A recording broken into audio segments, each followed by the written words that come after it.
नमः शिवाय। श्री शिवाय नमस्तुभ्यं। श्री आदिशक्ति पार्वती माताए नमः। श्री विघ्नेश्वराय नमः।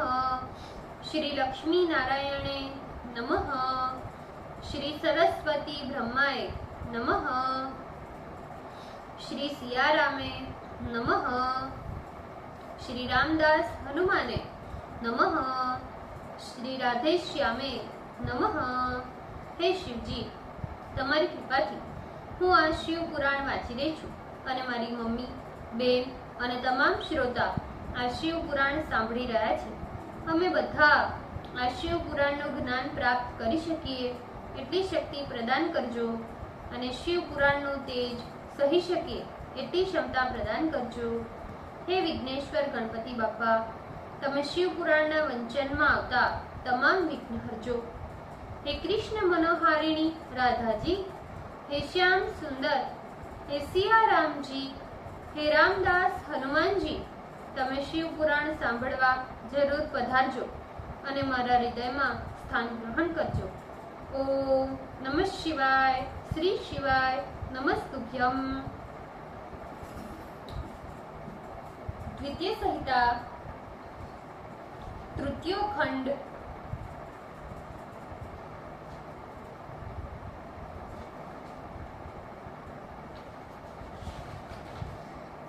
इकतीसवें अध्याय. शंकर को पार्वती प्रदान करने में हिमालय को मोक्ष होगा, इस विषय में देवताओं द्वारा विघ्न उपस्थित करना. Page number 572. ब्रह्मा जी बोले, हे नारद, इस प्रकार उन दोनों की शिव में अनन्य भक्ति देखकर इंद्रादि देवताओं ने विचार किया.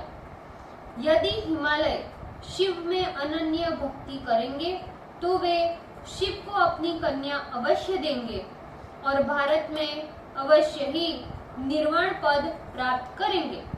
यदि वे इस अनंत रत्न पूर्ण वसुंधरा को त्याग कर चले जाएंगे तो निश्चित ही इस पृथ्वी का रत्न गर्भा ये नाम व्यर्थ हो जाएगा. वे इस स्थावर रूप को छोड़कर दिव्य रूप धारण कर और अपनी कन्या शंकर को देकर अवश्य ही शिवलोक को चले जाएंगे. उन्हें शिवलोक में सारूप्य की प्राप्ति हो जाएगी, इसमें संशय नहीं. फिर वहां भी नाना प्रकार का भोग कर वे मुक्त हो जाएंगे. ब्रह्मा जी बोले, देवता लोग इस बात का विचार कर विस्मित हो आपस में सम्मति कर बृहस्पति को हिमालय के पास भेजने की इच्छा करने लगे. हे नारद, तब इंद्रादि सभी देवता स्वार्थ साधन की इच्छा से विनय एवं प्रीति से युक्त हो बृहस्पति के स्थान पर गए. उन देवताओं ने गुरु बृहस्पति को प्रणाम कर आदर से अपना सारा वृत्तांत उनसे निवेदन किया. देवता लोग कहने लगे, हे गुरु, आप हम लोगों की कार्य सिद्धि के लिए हिमालय के पास जाइए और वहां जाकर प्रयत्न पूर्वक शिव की निंदा कीजिए. पार्वती शिव के बिना किसी अन्य का वरण तो नहीं करेगी. आपकी निंदा के कारण वे हिमालय शिव में भक्ति न रखकर बिना इच्छा के ही अपनी कन्या पार्वती का विवाह शिव के साथ करेंगे. इस प्रकार बिना इच्छा के ही पार्वती का विवाह करने से फल ये होगा कि हिमालय की मुक्ति शीघ्र नहीं होगी और वे कुछ काल तक पृथ्वी पर निवास करेंगे. हे गुरु, हम लोगों की इच्छा है कि अनेक रत्नों के आधार वे हिमालय अभी पृथ्वी पर निवास करें, जिसके लिए आपका ये प्रयत्न आवश्यक है. ब्रह्मा जी बोले, देवताओं की बात सुनकर बृहस्पति ने आश्चर्ययुक्त हो अपने कानों पर हाथ रखा और शिव का नाम स्मरण करते हुए उन्होंने इस बात को स्वीकार नहीं किया. उदार बुद्धि वाले बृहस्पति महादेव का स्मरण कर देवताओं को धिक्कारते हुए कहने लगे, हे देवताओं, तुम लोग स्वार्थ साधक एवं पराये के कार्य को नष्ट करने वाले हो. शंकर की निंदा करने से मुझे अवश्य नरक की प्राप्ति होगी. इसलिए तुम ही लोगों में से कोई हिमालय के पास जाकर हिमालय को समझा अपना कार्य सिद्ध करो, जिससे वो अनिच्छा पूर्वक अपनी कन्या शिव को दे और भारत में चिरकाल तक निवास करे, क्योंकि भक्ति पूर्वक कन्या देने से वे तो निश्चय ही मोक्ष को प्राप्त कर जाएंगे। ऐसे तो बाद में सप्त ऋषि पर्वतराज को समझाएंगे कि पार्वती शिव को छोड़ अन्य का वर्ण नहीं करेगी, अथवा हे देवगणों, तुम लोग इंद्र के सहित ब्रह्मलोक को जाओ और अपना सब वृत्तांत उन्हें के सुनाओ, वे ही तुम्हारा सारा कार्य संपन्न करेंगे। ब्रह्मा जी बोले, बृहस्पति की बात सुनकर और विचार कर वे सभी देवता मेरी सभा में आए और प्रणाम कर आदर से अपना सारा वृत्तांत मुझसे निवेदन किया।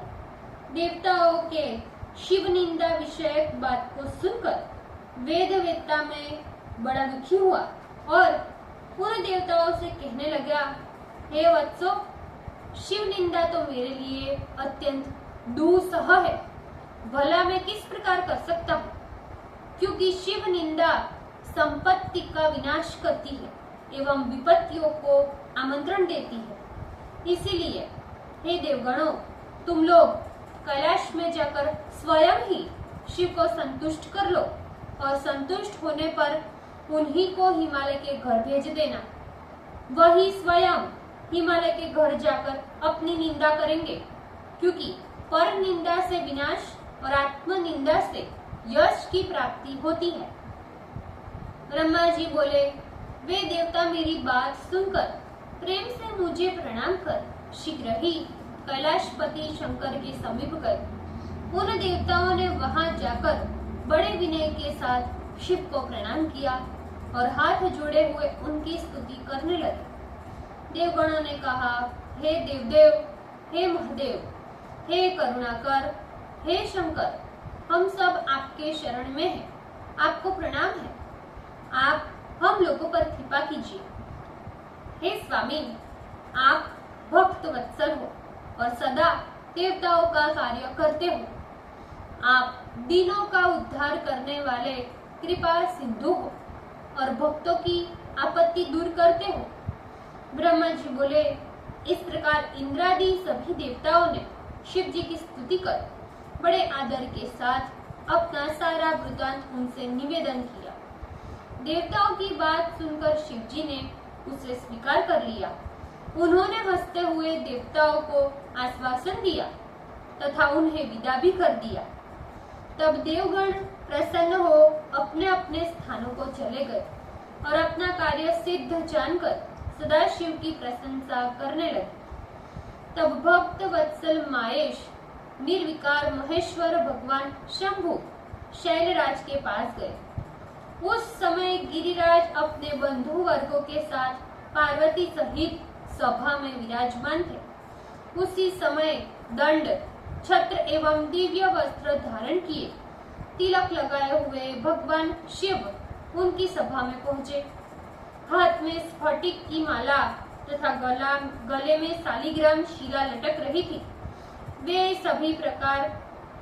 वे भली प्रकार ब्राह्मण का वेश धारण कर नारायण नाम का जप कर रहे थे। हिमालय उन्हें देखते ही सभासदों के साथ उठ खड़े हुए। उन्होंने उस अपूर्व अतिथि को आया देखकर भक्ति से युक्त हो पृथ्वी में गिरकर दंडवत प्रणाम किया।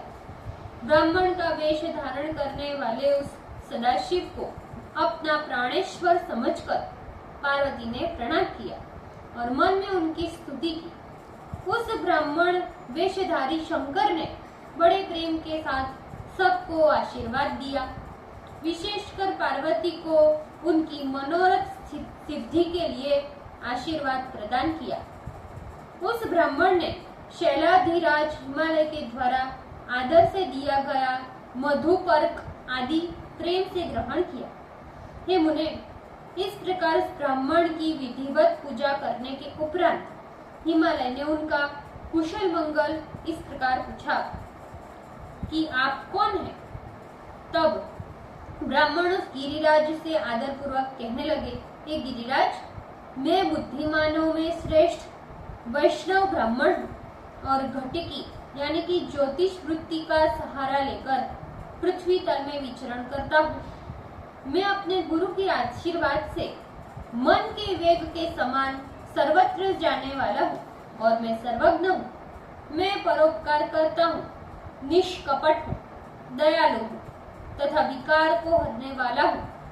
मुझे ज्ञात हुआ है कि तुम कमल के समान दिव्य सौंदर्य वाली इस सर्व लक्षण संपन्न कन्या को शिव के लिए देने की इच्छा करते हो। भला तुम ही सोचो, जो शिव निराश्रय, असंग, कुरूप, गुणहीन स्मशान में रहता है, सर्पधारी, योगी, नग्न, मलिन शरीर वाले, सर्प का भूषण धारण किए, जिनके कुल के नाम का पता नहीं, जिनका अमंगल वेश है, जो विषयाभिनिवेश से सर्वथा तटस्थ, शरीर में विभूति लगाता है, क्रोधी है, अज्ञात आयु वाला है और विकृत जटाधारी, सबको आश्रय देने वाले, सदा भ्रमणशील, नागों का हार पहनने वाले, भिक्षुक, कुमार्ग में निरत तथा हठ से वेद मार्ग का त्याग करने वाले। उन शिव को तुम अपनी कन्या क्यों देना चाहते हो? हे हिमालय, तुम्हारी इस प्रकार की बुद्धि निश्चय ही कल्याणकारिणी नहीं है। हे ज्ञानियों में श्रेष्ठ एवं नारायण कुल में उत्पन्न गिरिराज, तुम इस बात पर विचार करो। निश्चय ही पार्वती के दान के लिए जिस शंकर को तुमने उपयुक्त पात्र समझा है, वो तुम्हारे इस दान के अनुरूप पात्र नहीं है। बड़े लोग इस बात को सुनते ही तुम्हारी हंसी करेंगे। हे शैलराज, भला तुम ही विचार करो कि उनका कोई बंधु बांधव क्यों नहीं है और तुम पर्वतराज हो, उनके पास किंचित मात्र भी धन नहीं है और तुम तो रत्नाकर हो।